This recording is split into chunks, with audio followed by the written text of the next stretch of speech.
Online कक्षा में BA पाठ तृतीय वर्ष के विद्यार्थी आज हम गीता के दूसरे अध्याय के आगे वाले श्लोकों का अध्ययन करेंगे। भगवान कृष्ण अर्जुन को उपदेश कर रहे हैं। आत्म तत्व के नित्यत्व का विचार अविनाशी तत्व के बारे में निरंतर अर्जुन को उसके महत्व को प्रतिपादित कर रहे हैं। उन्होंने कहा कि देखो, यह जीवात्मा न तो मरता है न कोई इसको मारता है, न यह किसी के द्वारा मारा जाता है। यह तो क्या है,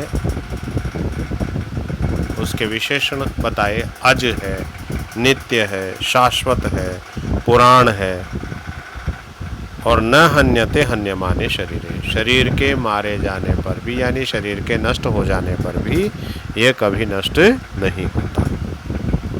इसलिए तुम्हारे को उसे नित्य, अज और अव्यय मानना चाहिए। अब एक लौकिक माध्यम से बहुत सुंदर उदाहरण देकर के श्लोक में अर्जुन को उपदेश करते हैं। कहा, वासांसि जीर्णानि यथा विहाय नवानि गृह्णाति नरोपराणि तथा शरीराणि विहाय जीर्णानि अन्यानि संयाति नवानि देहि।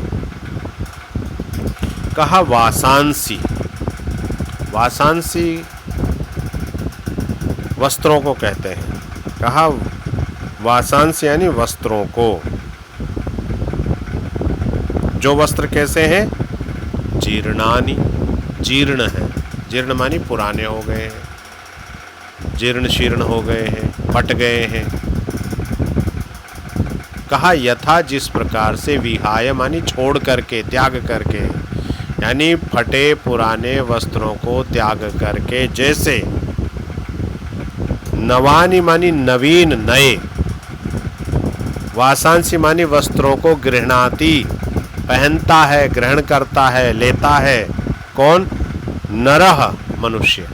अपराणी, जो लिए गए हैं।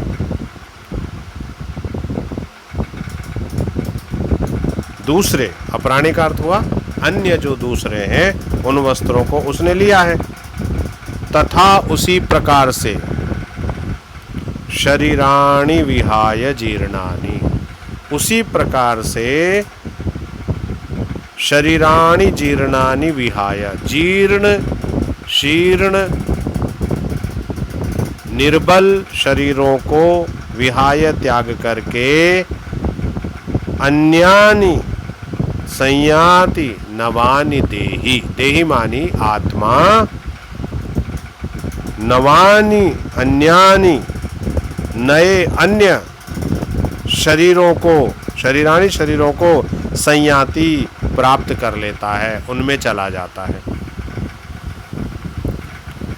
एक लौकिक वस्त्र के माध्यम से किस प्रकार से भगवान कृष्ण ने अर्जुन को संबोधित करते हुए कहा। उपदेश बहुत ही गहन है।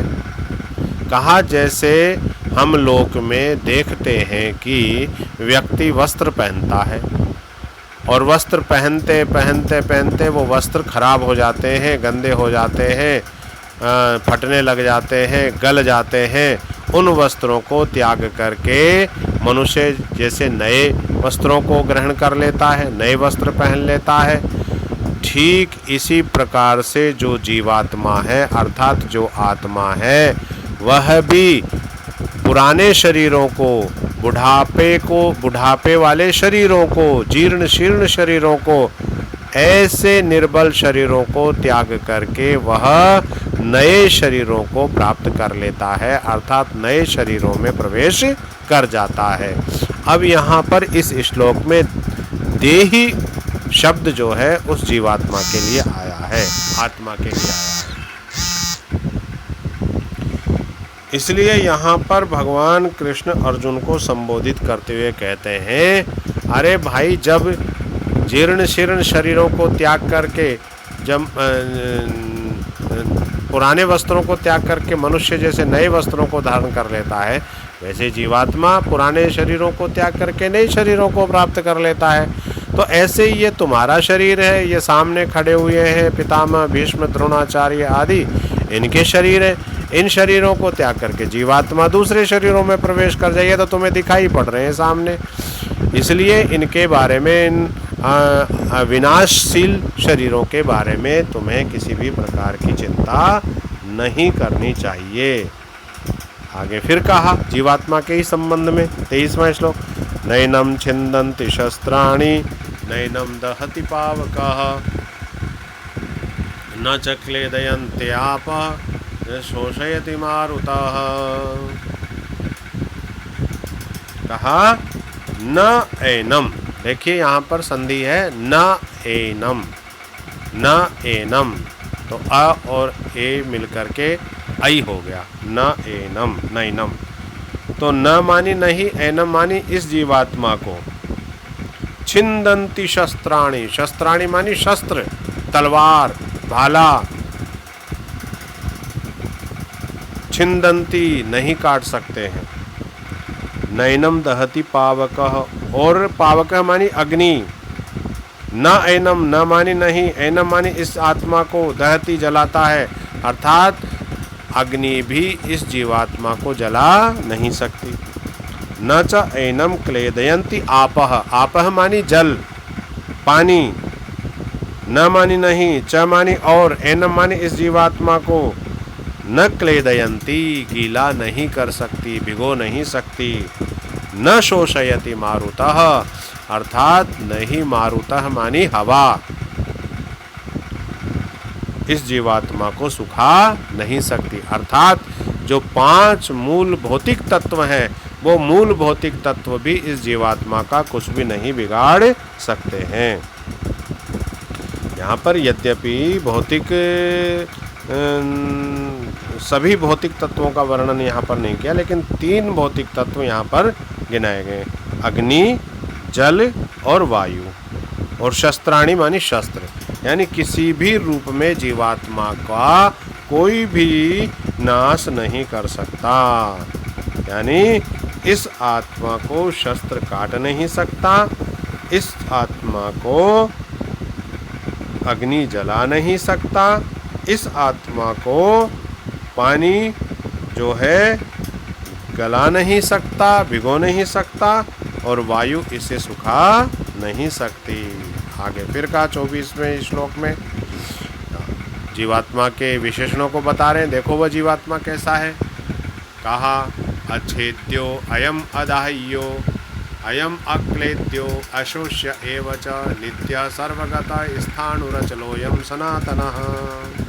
यह अच्छेद्य, अब जैसे वहाँ का नैनम छिन्दन्ति, अब जैसे शस्त्र काट नहीं सकता, तो जिसे काट नहीं सकता तो उसको एक शब्द में कह देंगे अच्छेद्य। वह काटने योग्य नहीं है, उसे काटा नहीं जा सकता, उसे छेदित नहीं किया जा सकता। दूसरा फिर का अयम अदाह्य, यह जीवात्मा अदाह्य, जैसे पीछे कह दिया, उसे अग्नि जला नहीं सकती। नैनम दहति पावक, उसका शॉर्ट रूप देखिए अदाह्य, वह जलाया नहीं जा सकता। अयम अक्लेद्य, अक्लेद्य क्लेदित मानी गीला या उसे गलाया नहीं जा, जल उसे, तो वह अक्लेद्य है। अशोष्य एव च, जैसे पीछे कह दिया गया है कि वायु उसे सुखा नहीं सकते, तो उसका शॉर्ट रूप आ गया अशोष्य एव च, उसे जो है उसे सुखाया नहीं जा सकता। वह क्या है? नित्य है, सदा रहने वाला है, सर्वगतः सर्वव्यापी है, स्थाणु यानी स्थिर रहने वाला है, और अचलोयम सनातनः, और यह सदा रहने वाला है। यानी जीवात्मा के विशेषणों का वर्णन इन रूपों में क्या, वह अछेद्य है, वह अदाह्य है, वह अक्लेद्य है, वह अशोष्य है, वह नित्य है, वो सर्वगत है, वह स्थाणु है, वह अचल है, वह सनातन है।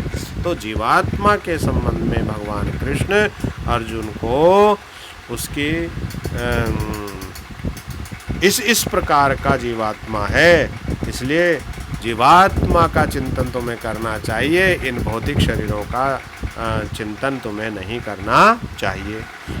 आगे फिर कहा 25वें श्लोक में, अव्यक्तोऽयं चिन्त्यो अयम् अविकार्यो अयम् उच्यते तस्मादेवं विदित्वैनं नानुशोचितुम् अर्हसि। कहा अव्यक्तः, यानी यह जीवात्मा अव्यक्त है, व्यक्त नहीं है, अर्थात इंद्रियों के द्वारा इसे जाना नहीं जा सकता, अर्थात यह इंद्रियों का विषय नहीं है। अयम अचिन्त्यः, अब चिंतन किससे होता है? बुद्धि मन से होता है, चित्त से होता है। तो कहा देखो जीवात्मा चित्त का विषय भी नहीं है, मन का विषय भी नहीं है, वह तो अचिंत्य है।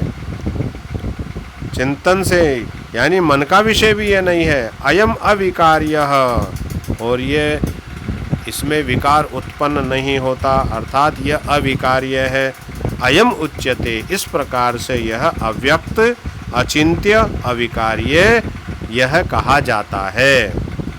तस्माद् एवं विदित्वा एनं नानुशोचितुम् अर्हसि, तस्माद् एवं विदित्वा एनं न अनुशोचितुम् अर्हसि।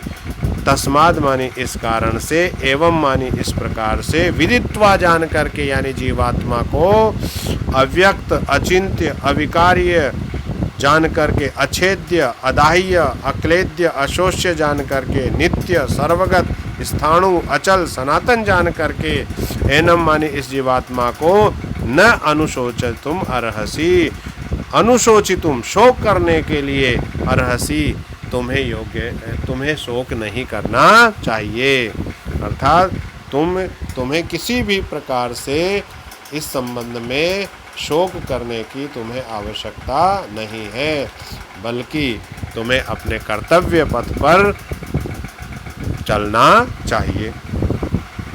26वें श्लोक में कहा, आगे देखें, अथ चैनं नित्यजातं नित्यं वा मन्यसे मृतं तथापि त्वं महाबाहो नैनं शोचितुम् अर्हसि। और अगर अब देखिए यहाँ पर भगवान कृष्ण यहाँ तक आते आत्म तत्व के उसके विकार रहित बताते हुए उसके महत्व को प्रतिपादित किया। अगर तुम अब अर्जुन को संबोधित करते कि अगर तुम इसको नित्य उत्पन्न होने वाला और मरने वाला भी समझते हो तो भी तुम्हें चिंता नहीं करनी चाहिए। देखिए इस 26वें श्लोक में यही कहा, अथ इसके बाद इतना उपर्युक्त जिन बातों का आत्म तत्व के संबंध में मैंने बताया है, अगर तुम उसको नहीं समझ पाते हो, ऐसा नहीं जानते हो, और अगर तुम ये मानते हो कि ये तो जीवात्मा मरने वाला है और जन्म लेने वाला है, तो कहा अथ मानी इसके बाद, च मानी और एनम इस जीवात्मा को, नित्य जातम नित्य उत्पन्न होने वाला, नित्यम वा मन्यसे मृतम और उसको नित्य तुम मरने वाला मानते हो, तथापि त्वं महाबाहो, महाबाहो अर्जुन का विशेषण है, कहा महाबाहो, महाभुजाओं वाले, विशाल भुजाओं वाले अर्जुन, तथापि फिर भी त्वं मानी तुम्हें, न नहीं ऐनम इसके बारे में, शोचितुम् अर्हसि तुम्हें शोक नहीं करना चाहिए, तुम्हें शोक करना योग्य नहीं है, तुम्हें किसी भी प्रकार से शोक नहीं करना चाहिए। अब 27वें श्लोक में इन्हीं बातों का आगे जिक्र किया गया है। कहा, जातस्य हि ध्रुवो मृत्यु ध्रुवम जन्म मृतस्य च तस्माद् अपरिहार्य अर्थेन त्वं शोचितुम् अर्हसि। हे अर्जुन, तुम यदि इस जीवात्मा को जन्म लेने वाला और मरने वाला मानते हो तो भी तुम्हारे को किसी भी रूप में शोक करना तुम्हारे लिए ठीक नहीं है, क्योंकि जातस्य ही ध्रुव मृत्यु, अरे जो संसार में उत्पन्न हुआ है उसकी मृत्यु निश्चित है, कोई सदा नहीं रहेगा। ध्रुवम जन्म मृतस्य च, और ये भी सत्य है कि जो मृत्यु को प्राप्त हो गया है उसका जन्म भी निश्चित है। अर्थात दोबारा समझे, जातस्य अर्थात उत्पन्न हुआ जो व्यक्ति है या उत्पन्न है उसकी ध्रुव मृत्यु, उसकी निश्चित मृत्यु है। और ध्रुवम जन्म मृतस्य च, और जो मर गया है उसका जन्म भी निश्चित है। अर्थात जो जन्म लेता है उसकी मृत्यु निश्चित है और जिसकी मृत्यु निश्चित है उसका पुनः जन्म भी निश्चित है। तस्माद इस कारण से अपरिहार्य अर्थ है, अर्थात बिना उपाय वाले अनिवार्य इस विषय में न त्वम शोचितो महर्षि, तुम्हें शोक करना ठीक नहीं लगता। अर्थात तुम्हें शोक करने के लिए, तुम्हें शोक योग्य नहीं है, अर्थात तुम्हें शोक नहीं करना चाहिए। अगर तुम इस जीवात्मा को जन्मने लेने वाला और मरने वाला समझते हो तो भी तुम्हें शोक नहीं करना चाहिए, क्योंकि जो जन्म लेता है उसकी मृत्यु निश्चित है और जिसकी मृत्यु निश्चित है उसका जन्म भी निश्चित है। इसलिए ये अनिवार्य है। मृत्यु, जन्म है तो मृत्यु है, मृत्यु है तो पुनर्जन्म है। इसलिए ये अपरिहार्य विषय है, इसे टाला नहीं जा सकता है। इसलिए इस अपरिहार्य विषय में तुम्हें किसी भी प्रकार का शोक नहीं करना चाहिए।